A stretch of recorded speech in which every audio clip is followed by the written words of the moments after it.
Percentage, அதாவது சதவீதம். சதவீதத்துல இந்த மாடல்ல கொஸ்டின் கேட்டாங்களா, வித்தின் 2 செகண்ட்ஸ்ல எப்படி சால்வ் பண்ணலாம்னு பார்க்கலாம். ஒரு எண்ணின் 70% 70 கழித்தால் 70 கிடைக்கிறது எனில் அந்த எண் யாதுன்னு கேட்கறாங்க. பெர்சன்டேஜ்ல இந்த மாடல் சம் கேட்டாங்களா, ஆன்சர் வில் பி 200. இதை மனப்பாடமே பண்ணி வச்சுக்கோங்க. அதாவது ஒரு எண்ல இருந்து ஒரு குறிப்பிட்ட பெர்சன்டேஜ்ல இருந்து அதே வேல்யூ கழிச்சா அதே வேல்யூ கிடைக்குது அப்படிங்கிறாங்கன்னா answer will be 200. So solve பண்ணுமா, ஒரு எண் அப்படிங்கிறாங்க, அதை எக்ஸ்ன்னு எடுத்துக்கலாம்.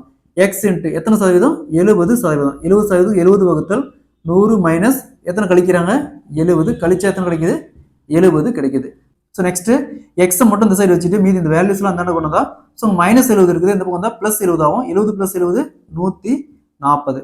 ஸோ இங்கே பெருக்கல்ல 70 வகுத்தல் 100 இருக்குது, இந்த வந்தா அப்படியே மாறும். அப்போ 100 வகுத்தல் 70ன்னு மாறும். ஸோ இங்கே 140 70 கேன்சல் பண்ணால் 2 2 × 100 200. இதே கொஸ்டின்ல இந்த இடத்துல 70க்கு பதிலாக வேற என்ன வேல்யூ வேணாலும் சேம் வேல்யூ சப்ஸ்டிட் பண்ணி பாருங்க, ஆன்சர் வில் பி 200 தான் வரும். ஆன்சர் வில் பி 200 தான் வரும்.